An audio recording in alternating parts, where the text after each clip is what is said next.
Resident Evil 4, an amazing classic that revolutionized video games. Resident Evil 4 Remake, a modern classic that I'm in love with. This game is breathtaking in all ways that it can be, from its soundtrack, art direction, combat encounters, and so much more. Gameplay is grand and smooth, and the story is more present than ever. But there's something more. Like RE4 Remake, when I played it in 2021, it made me feel something. Resident Evil 2 Remake made me fall in love with video games again and was what inspired me to make this channel. Now, with Resident Evil 4 Remake, the game made me feel something similar. It's made me love video games a whole lot more. I spent 7 hours playing Resident Evil 4 Remake on launch, with my previous record being 5 hours when Final Fantasy VII Remake dropped back in 2020. And with how good the game is, I wanted to not make just one video talking about it, but a series of videos over the course of the coming months. I've planned a total of 5 videos, which might be 6 depending on how much post-launch support the game receives, but for now, we're on episode 1. And in today's video, like the title entails, we'll be looking at the first area of the game, the village. So I hope you're ready, because let's dive into and investigate Resident Evil 4 Remake's village.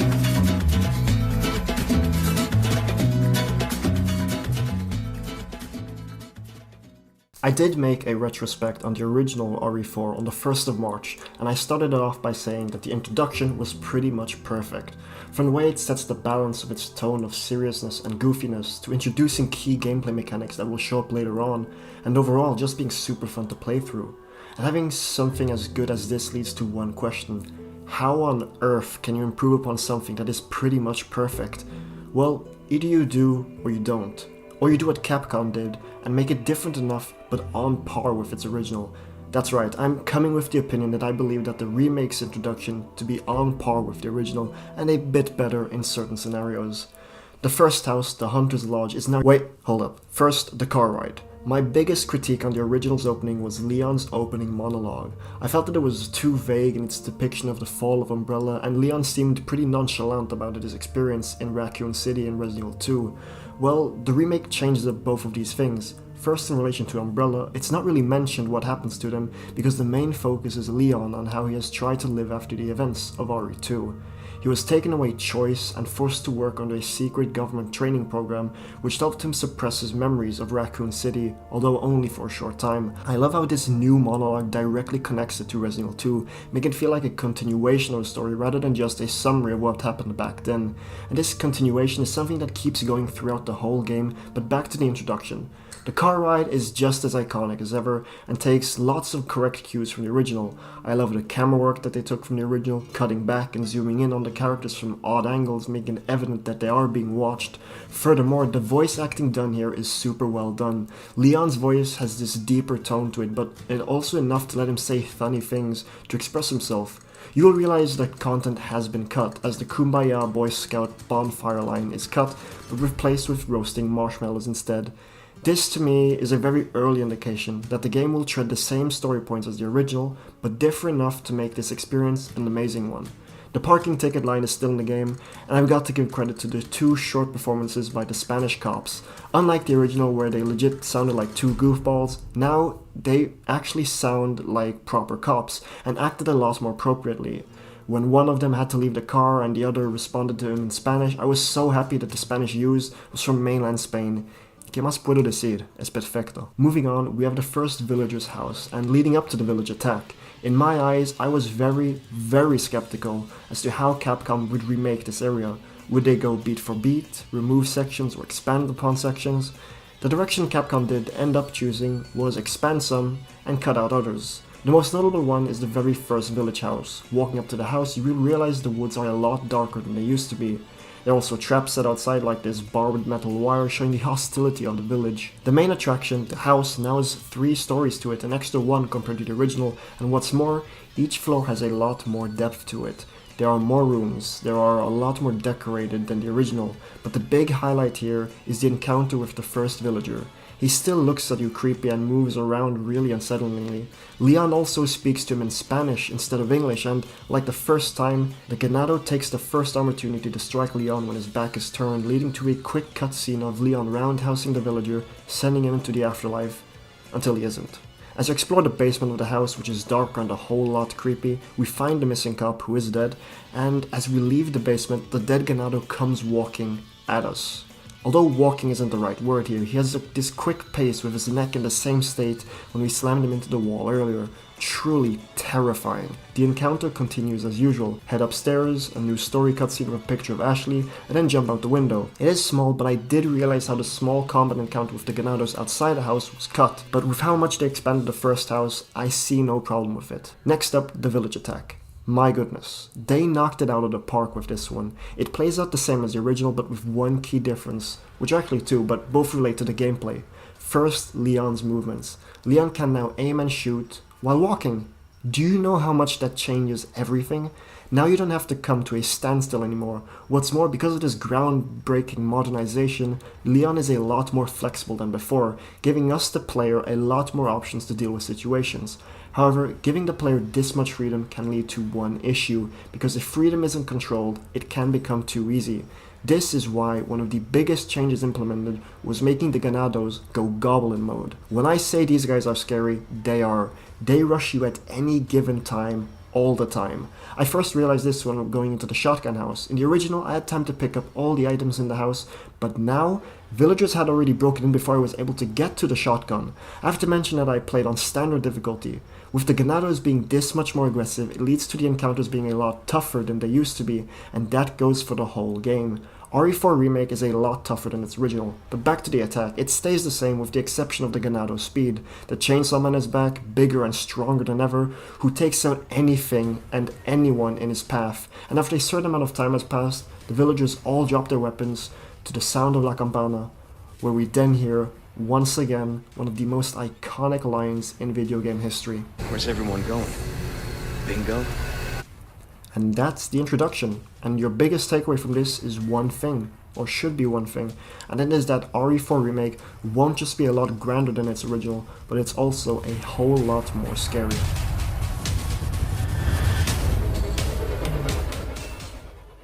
I have talked about how games feel scary a couple of times on this channel already, and it boils down to how well the game can immerse the player by making the danger feel real and grounded.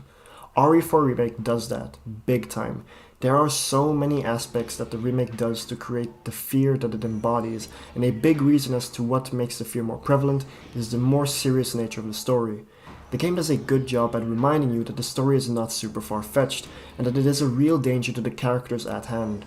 We learn about previous kidnappings in the area from the two cops at the start. Data files tell stories of how the villagers are slowly losing it, and the Flaaghra infection that is taking over Leon and Ashley is a focal point to the story now, planting an invisible timer in the minds of the player if they'll be able to make it in time. But that's just how the game sets up the world building, because the biggest fear you should be experiencing when playing a horror game should come from playing it, especially if it's a survival horror game. In the remake, I felt like I was constantly in the red zone of my health because A, I felt that the resources were far more scarce this time around, and B, I had to use a lot of these resources just to get by.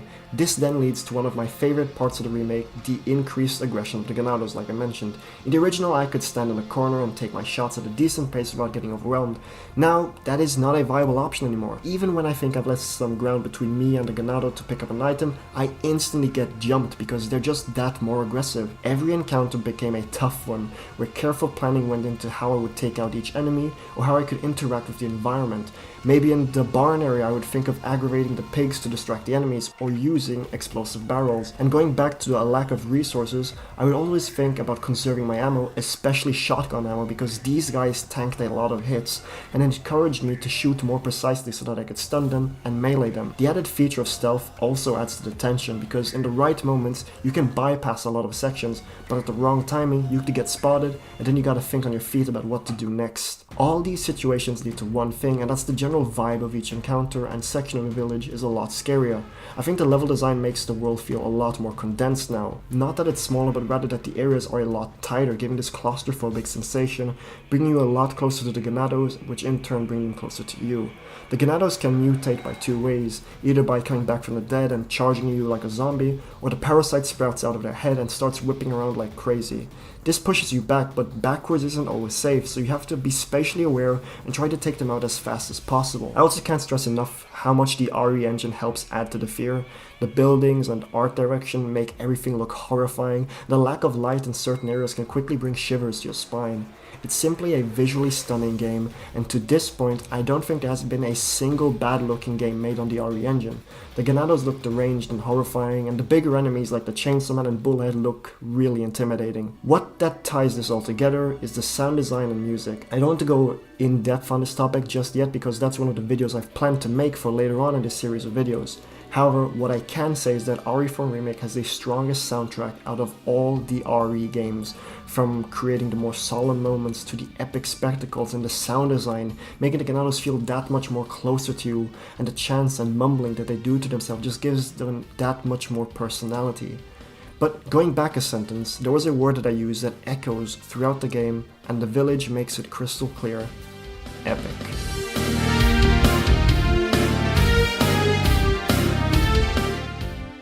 I know that Resident Evil bosses can quickly become over the top and become huge in scale, just by the sheer amount of stuff that they throw at you, accompanied with how you are playing the game, and the music all adds to create moments that will stick with you throughout the whole game. Of course, for base encounters, we have the village opening, the escape from the church, the mines, and so much more.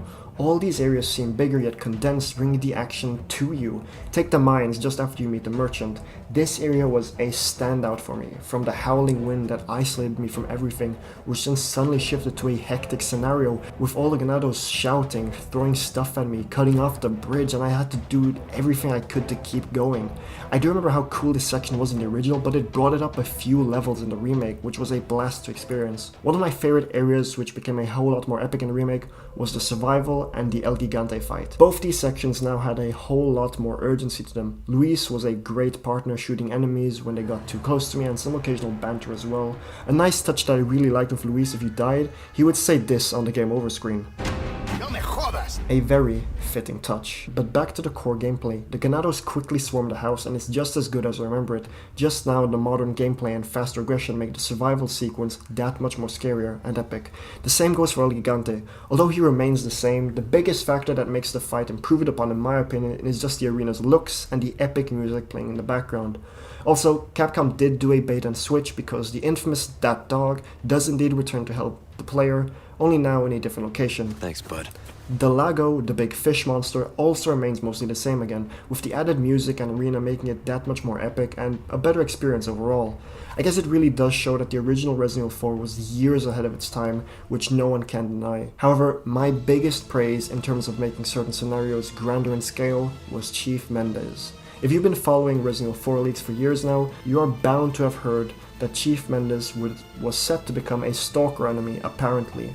Having seen a bit too many stalker enemies since Resident Evil 7 and the recent RE titles, I hoped that they would do something to change it up, and man, they did. Mendez only stalks you on this narrow path, but it's done so out of left field and sudden that it just takes you by surprise and makes it that much more scary. You have to shoot villagers along the path as you order Ashley to run up along ahead, whilst you take out the Ganados with the big cheese pursuing you. And this all then leads to the boss fight, and oh my, it was at this fight where it hit me that this game was en route to become one of my all-time favorite games ever. The arena, again, like with El Gigante and Del Lago, is better than ever. The fire is a lot more powerful, accompanied with the music too, which is just so good. I cannot stop stressing and talking about the soundtrack. I mean, the guy who made the soundtrack, I forgot the name, but I'll put it on screen. He also made like some of the songs, or was one of the lead composers for Devil May Cry 5, and that should just show you how good the soundtrack actually is. And the second phase of the fight, when the chief goes flying around like a child at the jungle gym, adds to the tense action horror that's been going on throughout the whole game so far. Honestly, I was not sure how the remake could keep this pace up, because right now, the game was turning into something truly special, and spoiler alert, the game just keeps this going all the way through.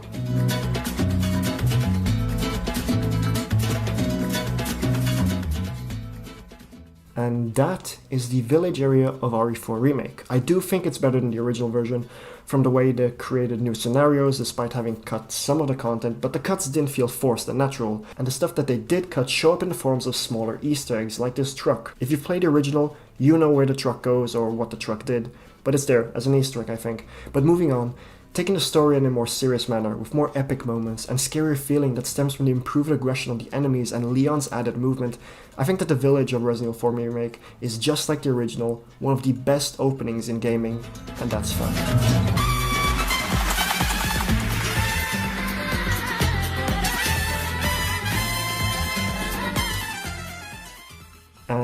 with that, welcome to the end of the video. I really hope you enjoyed this video. Playing the Resident Evil 4 Remake just made me want to create this series of videos, and I'm happy to start a mini-series on the channel, of sorts, I guess, but when will the next part be uploaded?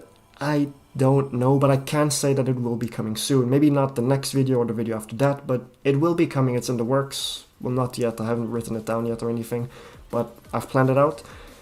What more can I say? I will be touching more upon sound design and characters in one of the final videos of this series, because the next one will be about the castle. But yeah, that's about all I have to say. Anyways, if you did enjoy the video, a like, comment, and sub are all heavily appreciated, and they do all come a long way.